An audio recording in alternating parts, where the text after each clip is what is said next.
નમસ્કાર દર્શક મિત્રો, સ્વાગત છે આપનું ઓનલાઈન ગુજરાત ન્યૂઝમાં. હું છું રિપોર્ટર કૌશિક. આજરોજ ગુજરાત રાજ્યના મહેસાણા શહેર ખાતે આદિવાસી બિલ ગુજરાત સંગઠન દ્વારા ભવ્યાતિ ભવ્ય આદિવાસી બિલ એકતા સંમેલનનું આયોજન કરવામાં આવ્યું હતું, જેમાં વિદ્યાર્થીઓ તથા સમાજ શ્રેષ્ઠીઓને સન્માનવામાં આવ્યા હતા. આપણી સાથે હાલ સંસ્થાના પ્રમુખ શ્રી વિપુલભાઈ રાણા તથા કેસરભાઈ બિલ હાજર છે. તે આપણને સંપૂર્ણ વિગત આ કાર્યક્રમ વિશે આપશે. Thank you. નમસ્કાર સાહેબ, શું નામ છે આપનું? વિપુલ રાણા, હું એજીએસ પ્રેસિડેન્ટ છું. વિપુલભાઈ, કઈ સંસ્થા દ્વારા અહીંયા શું કાર્યક્રમનું આયોજન? એજીએસ આદિવાસી બિલ ગુજરાત સંગઠન દ્વારા આજે આદિવાસી એકતા સંમેલનનો કાર્યક્રમ છે.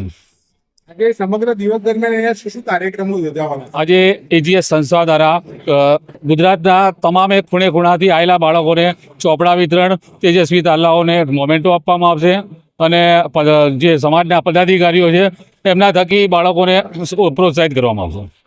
સંસ્થા દ્વારા બીજી શું શું પ્રવૃત્તિઓ વર્ષ દરમિયાન થાય છે?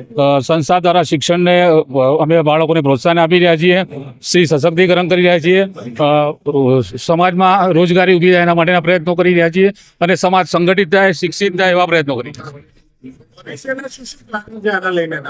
ભવિષ્યમાં અમારો સમાજ શિક્ષિત થાય, સક્ષમ થાય એવા અમારા આખા સંસ્થાના પરિવાર દ્વારા પ્રયત્નો ચાલી રહ્યા છે.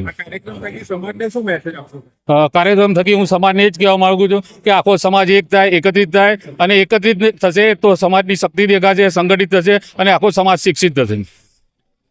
જય જોહાર. નમસ્કાર સાહેબ, શું નામ છે? કેસરભાઈ બિલ નામ છે મારું. એજીએસમાં મારી શિક્ષણના ચેરમેનની જવાબદારી છે.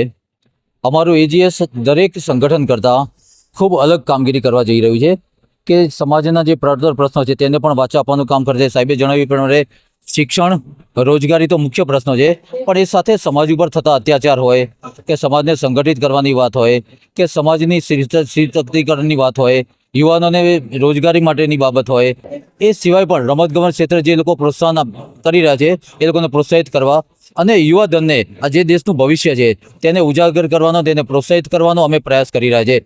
અમારો ઉદ્દેશ માત્ર ગુજરાત પૂરતો નહીં પણ આ મેસેજ આખા ઇન્ડિયામાં પહોંચે, પહેલાં ગુજરાત અને પછી ભારતના વિવિધ રાજ્યોની અંદર પણ અમે એ લોકો આ કામગીરી કરવાના છે, કેમ કે એજીએસનું કાર્યક્ષેત્ર સમગ્ર ભારત છે અને અમારી જવાબદારી માત્ર ગુજરાતીની નહીં પરંતુ ઇન્ડિયાના આદિવાસીઓનો સર્વાંગી વિકાસ કરવાની છે. Thank you sir. જય